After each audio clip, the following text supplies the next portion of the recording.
All right, on to the next page. Finishing page 8. Got to put the shock tower on along with the shock tower guard and the shock mounts. So I'm running it in the middle hole position on the front shock tower. Going to be doing a little Loctite.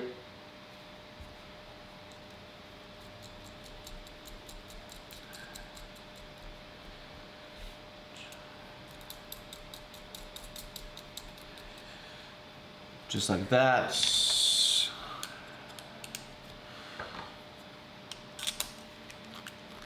Tighten that up. Good to go.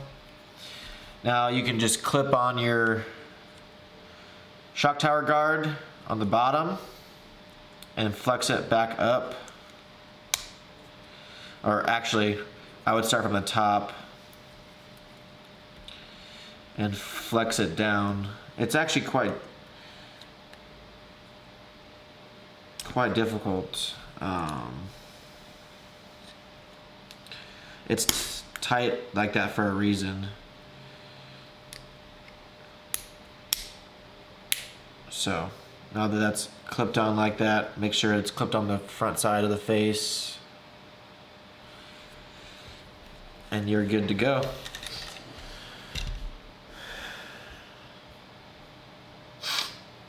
Put the top deck on. Make sure you clean up any of the flashing on the sides.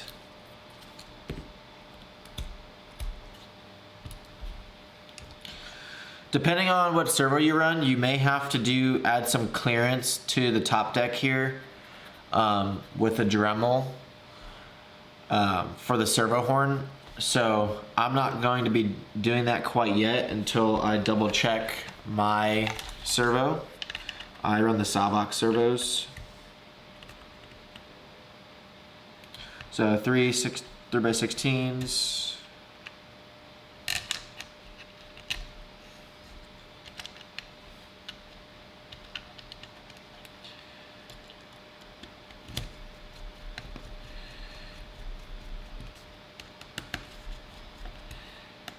Get them started.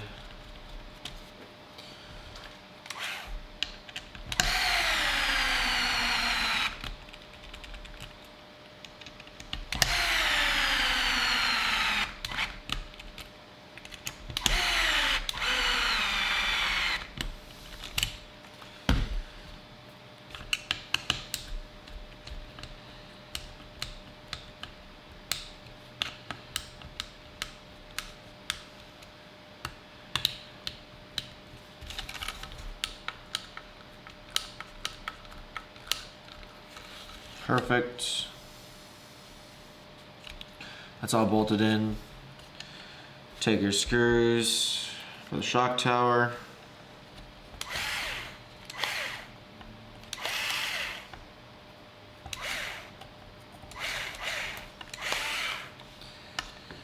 I'm opting not to use the front wing.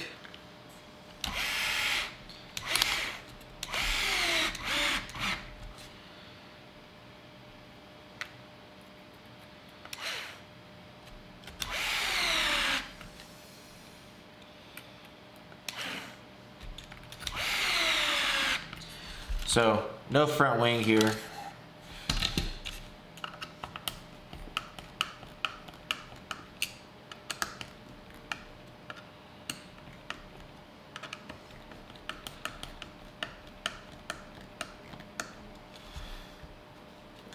Awesome. So now that is done, gonna put the ball stud on the bell cranks, little Loctite.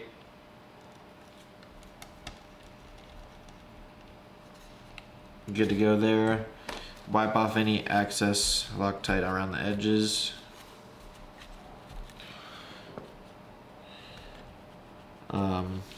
So I wanted to show you as a pro tip here, now that the top deck is on, you can see that the steering rack may be a little bit tight. There's no need to panic. the one thing I will say about when you do this is you're gonna have to take off these 3 screws, the top deck.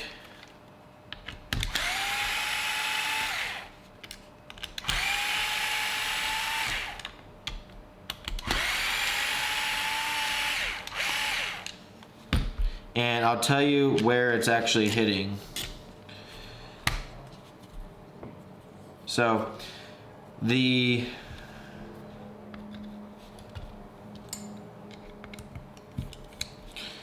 bell cranks right here are, along with the aluminum pieces, sit free, but as soon as the top deck is tightened down, the bell cranks get tight. So what that means is these lips right here where the ring of circle is, you need to machine this down with a Dremel just a little bit.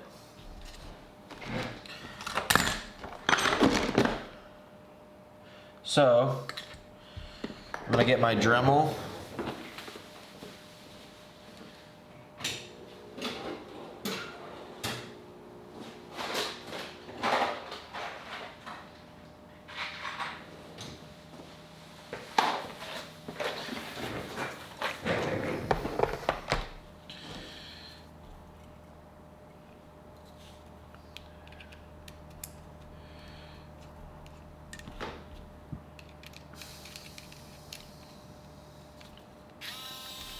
Put my car. I'm gonna sand this down just a little bit around the whole cylinder.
And then once you're done, you'll need to go back in with an X-Acto blade, clean it off a little bit.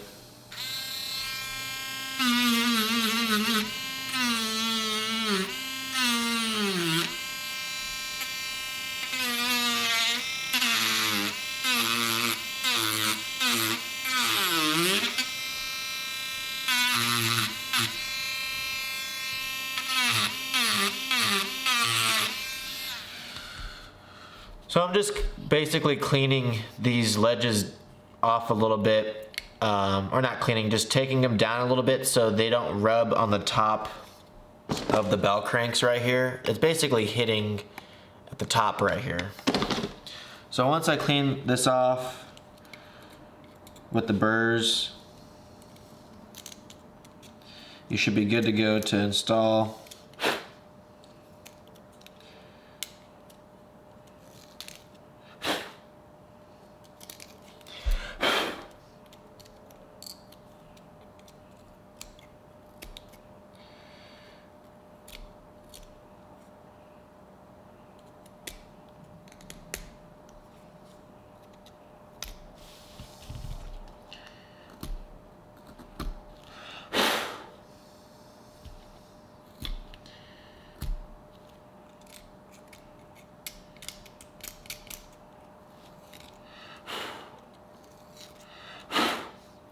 Nice little 45 the edge there. Blow off the excess plastic.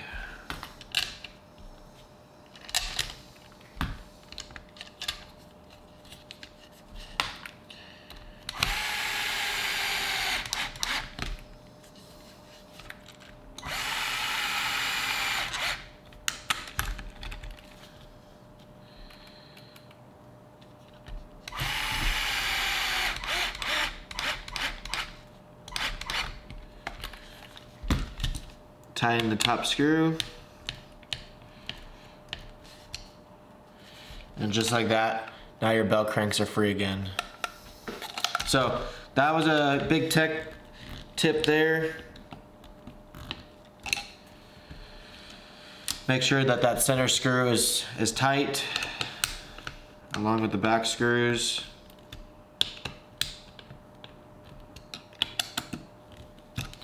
And you're on your way to the next part. Always make sure that the steering is free. That's #1 priority.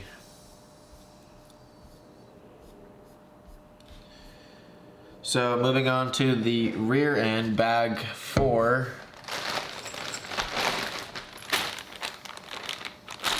That's bag 6, bag 4.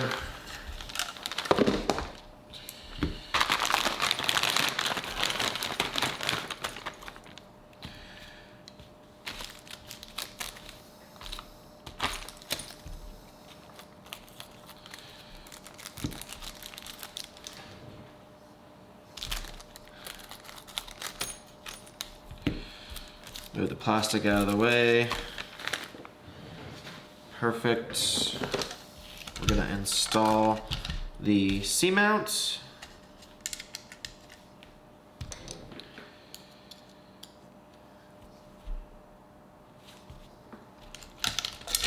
Whoops. Got stuck on my table. Lock tight.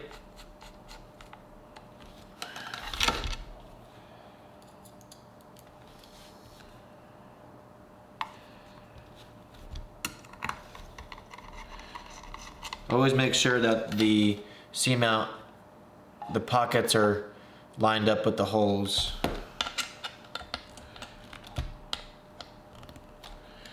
So the insert we're going to be using for the C-mount is a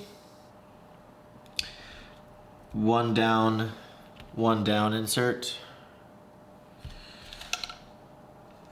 Middle row, one down.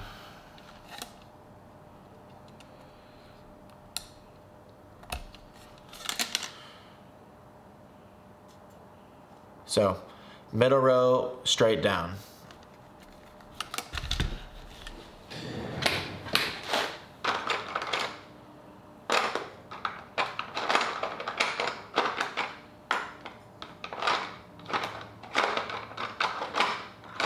And then, as another upgrade, we're going to upgrade the rear arms to the hard plastic material.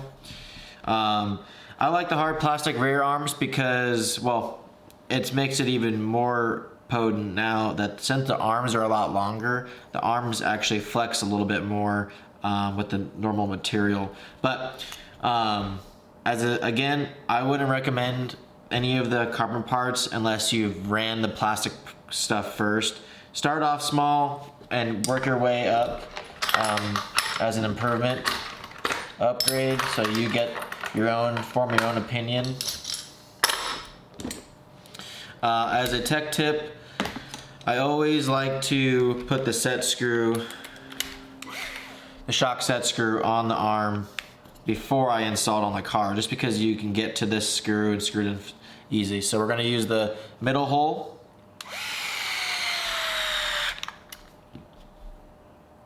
And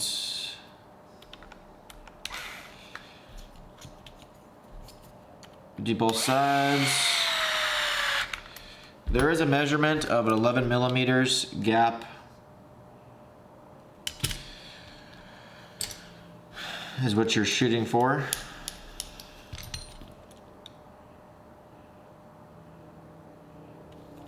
So I did 11.5.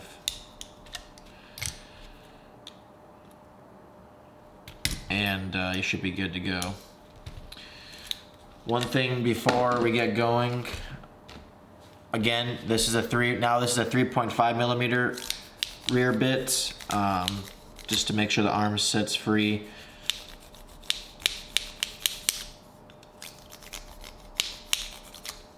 Do both sides. Just getting the burrs.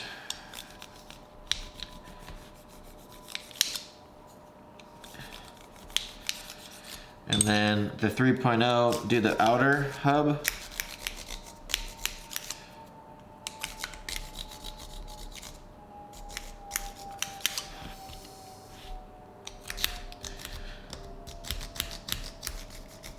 this is just cleaning off the burrs nicely, so the arms sit free and there's no binding. Clean off the ends.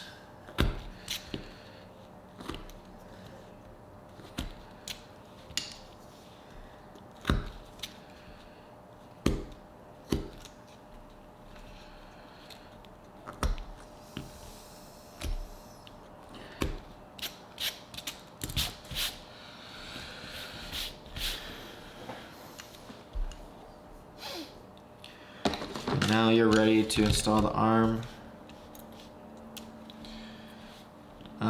We're gonna need the shims off of the other arms.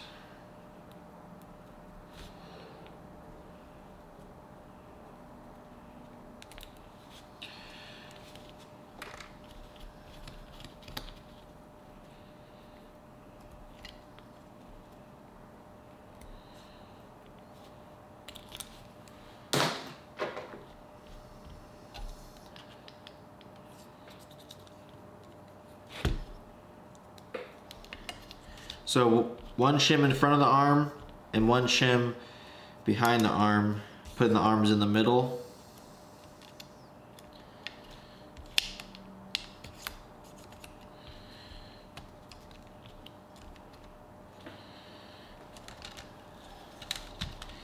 And that does it for that build video.